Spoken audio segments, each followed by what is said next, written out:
Welcome again to the Skillwork Forum, where we gather together and talk about issues, trends, emerging challenges in the industries that acquire and use and leverage skilled tradesmen across the country. My name is Tim, and I'm, as always, joined here with my partner, Brett. And as everyone knows, it's no big secret that we're in a fight, really, to locate, to recruit, to attract and land qualified workers to meet our growing skilled trade shortage. That's probably the worst kept secret there is. We talk about it here all the time. We've covered a lot of topics that have to do with that. Everything from wages and benefits to curating your culture and valuing your employees, and really everything in between.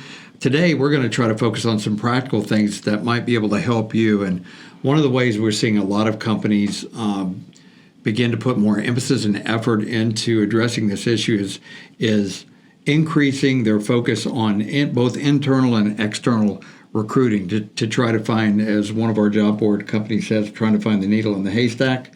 And if we have to pay a fee for using that, just send your email to brett@skillwork.com. He'll take care of that. But now we're going to take a look today at some insider perspective, if you will, to what recruiters would say are some common mistakes. We've got 10 of them today we're going to go through. So 10 common mistakes made when recruiting talent. And this is something we know a little bit about. Yeah, so as Tim indicated, we talk kind of in general about the skilled trade space and a variety of different challenges. One of them is finding that talent. And so we like to think that day by day, we become more experts in the space. So our business, Skillwork, is built around finding talent, recruiting specifically skilled trade talent. So we have a very talented team of recruiters that their everyday drive and function is to engage with skilled trade individuals, to qualify them, and then for us to place them across the country. That's what we do. So, we roughly, I think, Tim, today it varies at times, but our recruiters are vetting through roughly 750, candidates a week. And so, we see a lot of things. That's a lot. Yeah. That's a lot. And with that, we've learned a lot through that process, and for this episode, gave us an opportunity to use some of our own internal knowledge to kind of share in some of the pitfalls or some of the things to look out for. Yeah, so we actually canvassed our recruiters here, and we gathered some insights from external as well, but most of the things that we're going to share here are things that our recruiting team shared with us, the things that they've learned. So some common mistakes. So these are things you want to avoid as you're engaging a recruiting team, and even if you're a business leader out here and you outsource recruiting, these are some of the things you want to make sure that your recruiting team has not fallen into. So these are some traps. So the first one that came to the top of our recruiters list, and I thought this was a little interesting, is that they said selling an unrealistic dream. So basically overselling, over-exuberant recruiters, in their drive to get that candidate across the line, they oversell an opportunity or maybe sugarcoat the challenges that they're going to be facing. Mm-hmm. It's all rainbows and unicorn, and that there are real challenges there. So people deal with the truth pretty well, but you got to be upfront with them. So it's crucial to be honest and manage expectations. And I think that's one of the things that our recruiters and our younger recruiters that are learning it have to learn, to be direct, be honest. It's way better to have 100% buy-in on what the reality of the situation is versus a letdown and fallout of a dishonest pitch. So we try to avoid that. Don't get caught up in your pitch. Be honest, be transparent, sell the benefits for sure. You want to emphasize that, but don't sugarcoat the bad things. So that's number one, unrealistic dream of a position that isn't reality. Yeah, which kind of feeds into the second one, and that is running through the warning signs and the red flags, like Tim just indicated. Sometimes in the desire, on both sides, for the recruiter to get a win, because their goal is to place people, and on the other side is to provide that win to that individual that's looking for a job. And so in that process that Tim just indicated, you can run through the warning signals and the red flags, and we hear, and we would encourage you who are doing internal recruiting for your companies, we have a very thorough vetting process. To be honest with you, it's really two things that separate us from other staffing companies is, one, we only do skilled trades, and two, we have a very extensive vetting process. And but you have to trust that process. And so, for us, it's a variety of gates, to qualify and validate a variety of things. And so trusting the process. Another, big one is, and this goes, for companies as well, just in your general hiring, whether it's recruiting or just in general, and that's overlooking or lowering expectations. And so, sometimes we're looking for a pretty specific skill set, a pretty specific talent, and you can talk yourself into sometimes, well, they don't quite have that and they don't quite have this. Right. And pretty soon you've lowered the expectation. We'll talk about it in another podcast, more specifically how that impacts companies that are doing that, but that's a different subject for a different podcast. And so on this one, it's don't try to fit a square peg into a round hole, so to speak. Again, it's really just maintaining a level of reality and not kind of the wish button, so to speak, as we would call it. So. Yeah, for sure. And if you're interested, and we're pretty transparent about our approach here. We've got you can access. We go through our gating process here to help educate people out there. It's available. Maybe we'll put the link in to that here. So we went through that and explained what that looked like. So we really have a lot of checks and balances in place to make sure that the emotion of that decision doesn't drive necessarily, and it's part of it. But so that's a great one. Number 3 then is ignoring character and personality, things that like aptitude, and focused only on skills and experience. So while we never want to marginalize or minimize skill and experience, that's kind of like the entry access point. That's your table stakes. You have to get in. But as we look back on our candidates that, for whatever reason, weren't the right fit, it didn't work out for them or our clients, more than half of them are due to some sort of culture, personality fit, or some issue. The fit, like Brett said, it was a square peg in a round hole. It had nothing to do with their skills or their experience. That looked great. That was always good. It's just other kind of soft skills, if you will. So you can't ignore that. That's a mistake a lot of recruiters make. At the end of the day, we work with people. Even in our business, you work with people. We're not robots. So I may put somebody on my team here that has all the skills and experience, but if they're not a good culture fit for us, if they're not a right personality fit for our company, then it's not going to work out. So you can't overlook that. So that's number 3, ignoring character and personality.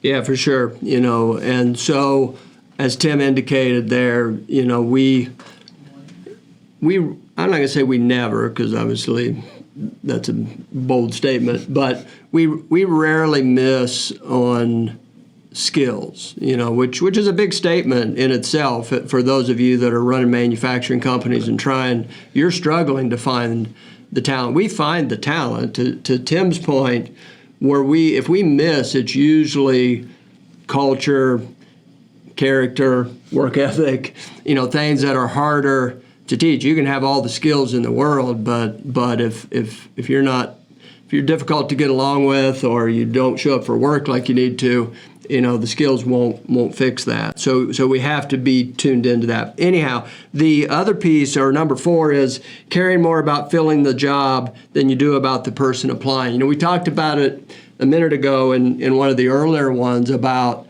pushing too hard for the win. And one of our key values here at Skillwork is value and respect back to the trades and positively impacting all the people that we come in touch with. Well, part of that is getting that candidate that we want to become a skilled worker to go into our clients, making sure that we're getting them in the right place for them to be successful. And part of that, all of these things somewhat, overlap and tie to each other. Part of that's being honest with the opportunity.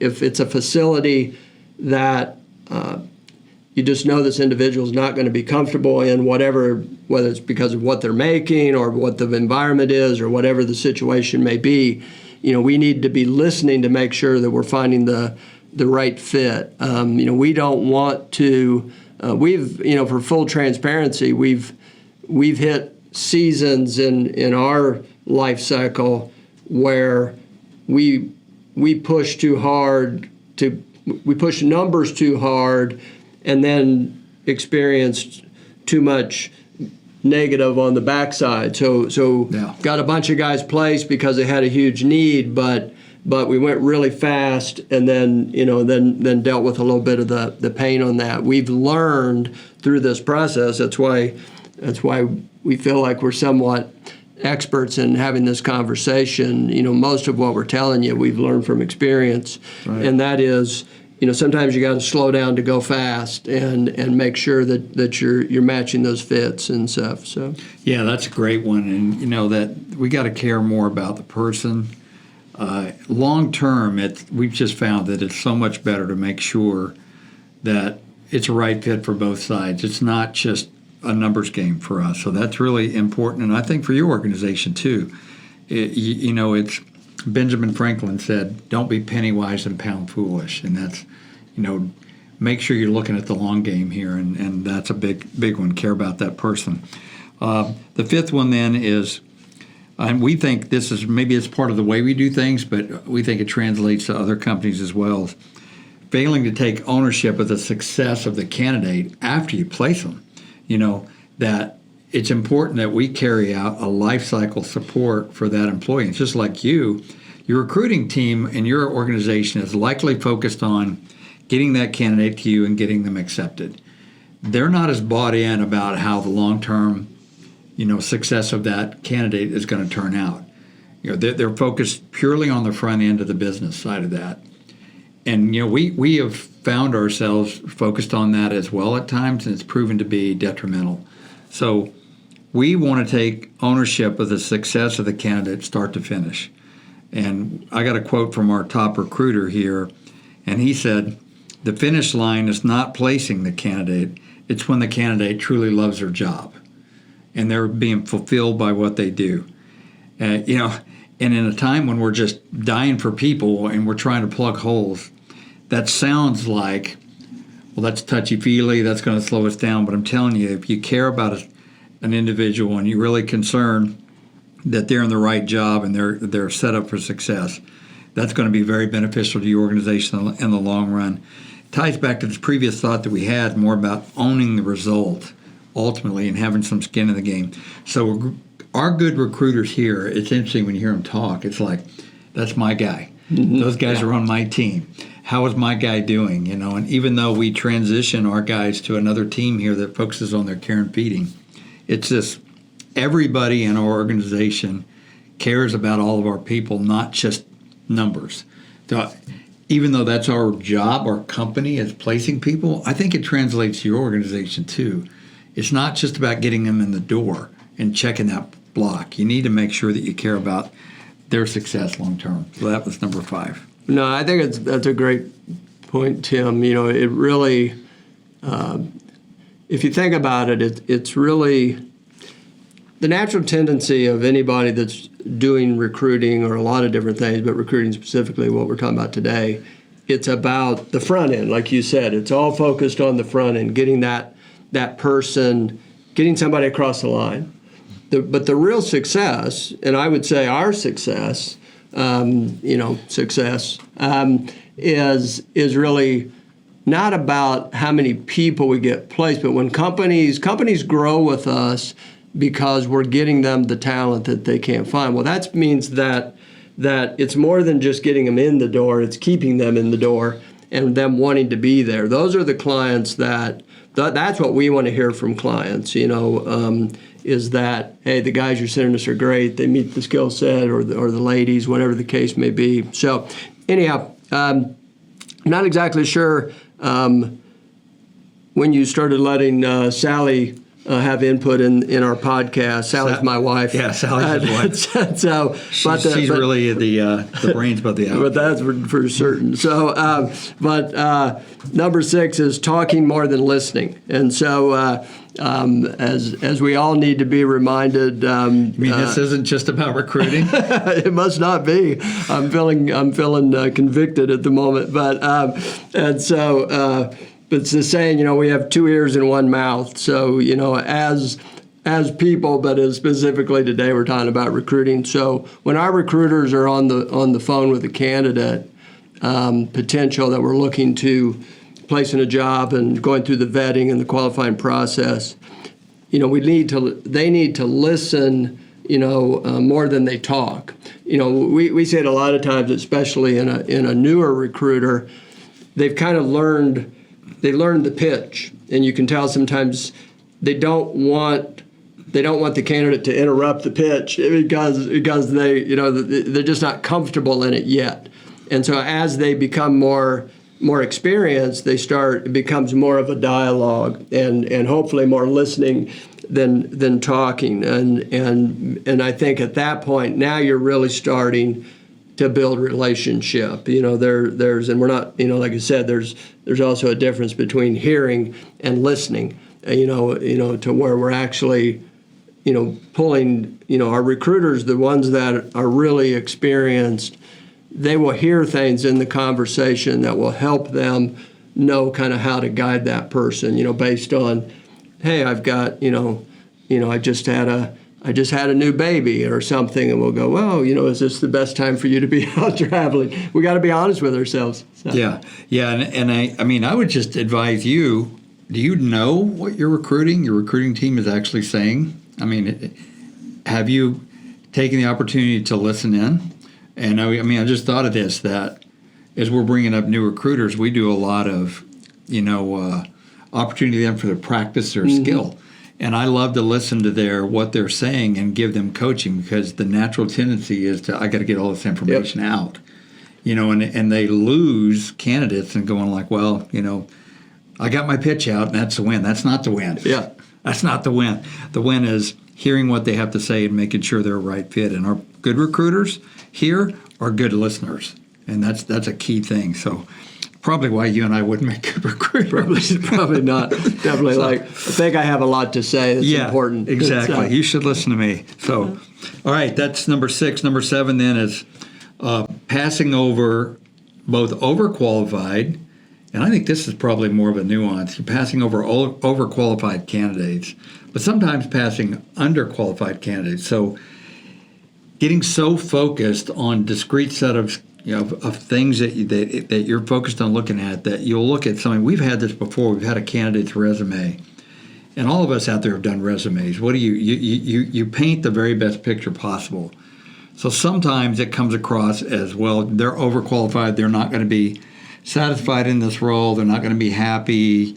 They're used to being a maintenance supervisor, and this is just a technician role, just a technician role. And the fact of the matter is that a lot of times, they're looking for that. They miss that. They want to go back to that. So you can pass over an overqualified person by basically assuming what their motives are. You don't know until you engage them. So it pays to dig a little deeper, so beyond the resumes, beyond the test scores, and even an initial phone conversation. That really applies to both overqualified and what looks like underqualified. And I don't know how many good candidates that we have in the field right now that initially it's like they don't pass one of our gates. And our gates are not do not pass this line or you die. They are caution signs more than they are stop signs. Mm-hmm. Stop and take a look. So even though a candidate may look underqualified or overqualified, some discussion, some dialogue, digging deeper, we have found, we have people that have degrees in engineering, that are out there right now, happy as you can imagine being, PLC technicians, and they love it because they like being with their hands. So it's hard to measure a person's motivation and their character and their work ethic.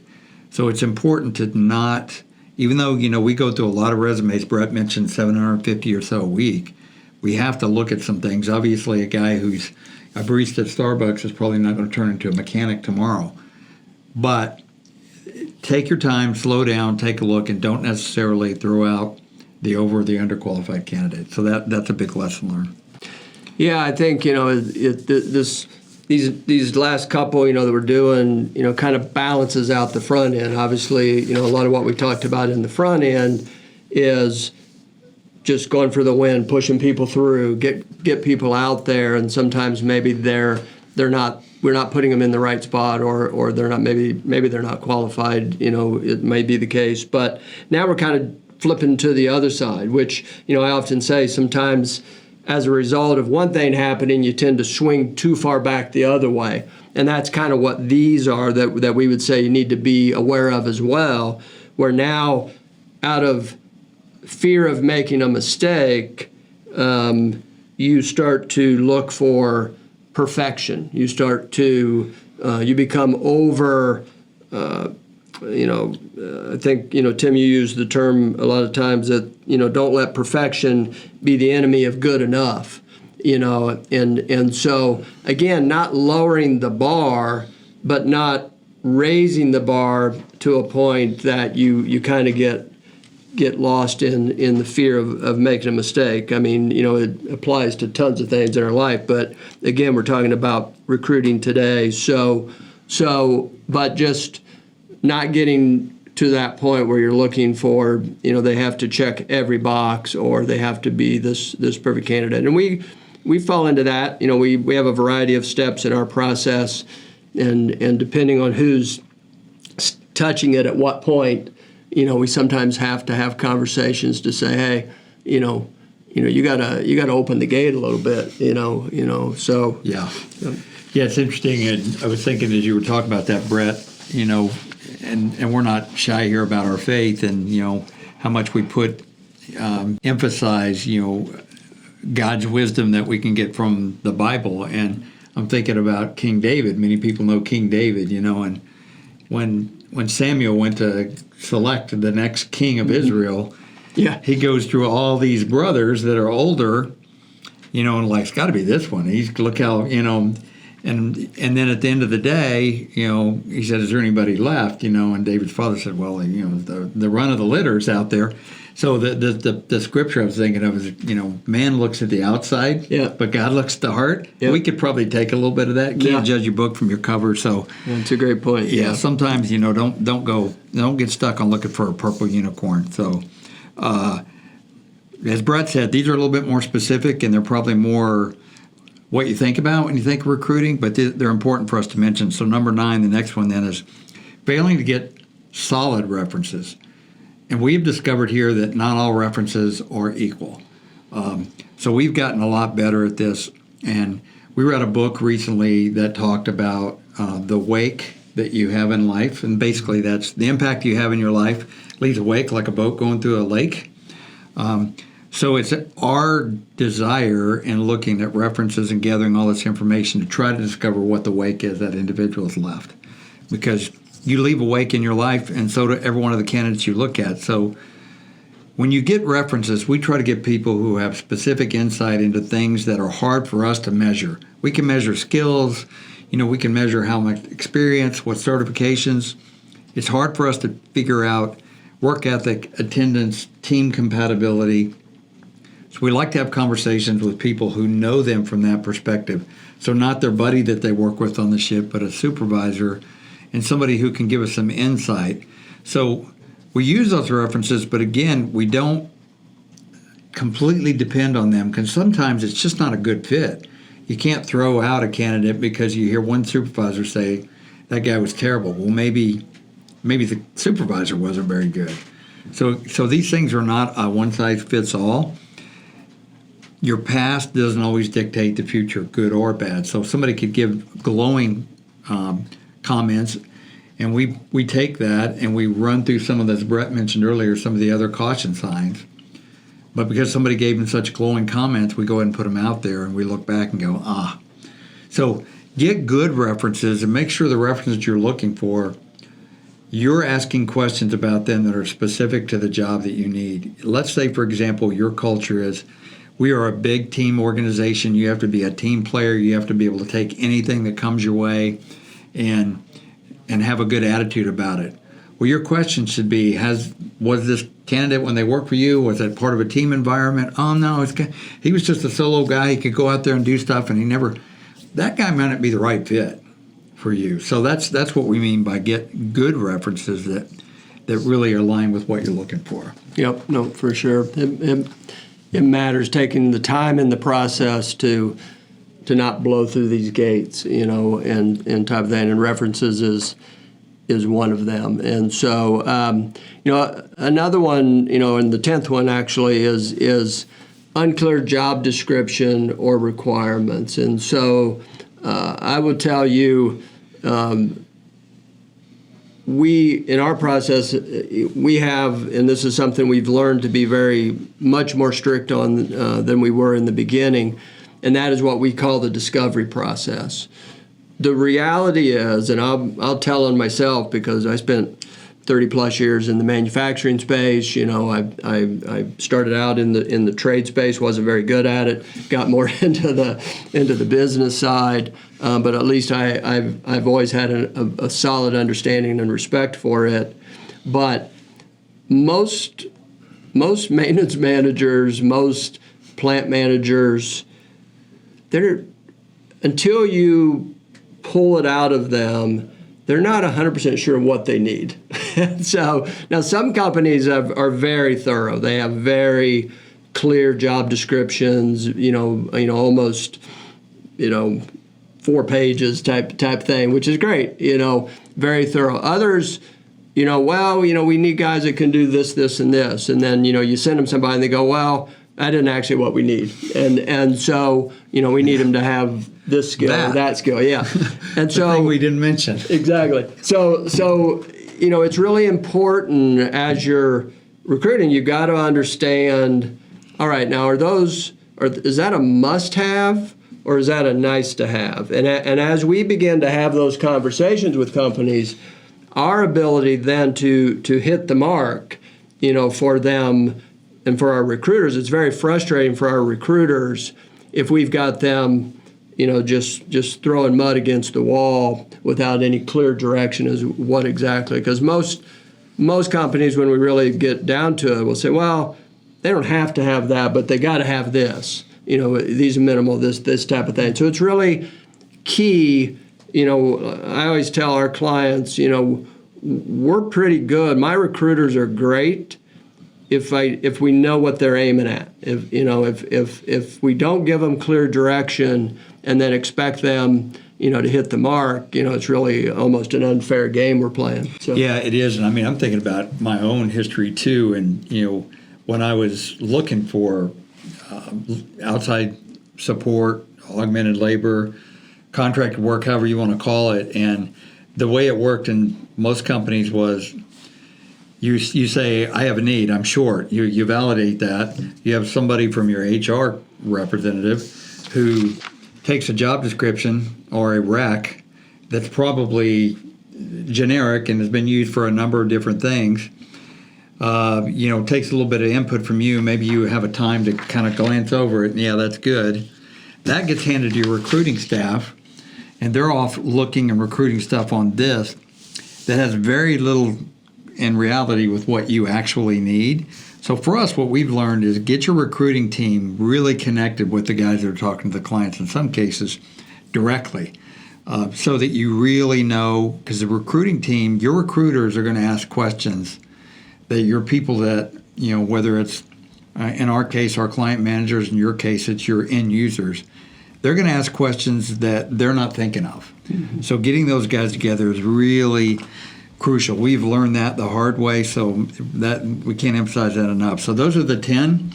We could probably come up with 10 more because we're learning all the time, but hopefully those 10 gave you something think about and maybe to question your recruiting team, or as you're bringing on more recruiting emphasis, look at some of these things and make sure that you are implementing them in your company.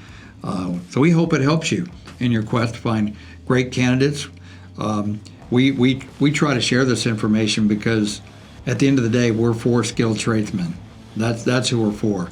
And anything that can help them, we're all for that. So that's our main motivation here with that. So hopefully it was helpful for you today. And as always, we're very grateful for your time and attention to us on the Skillwork Forum. And until we get a chance to talk again, thanks very much.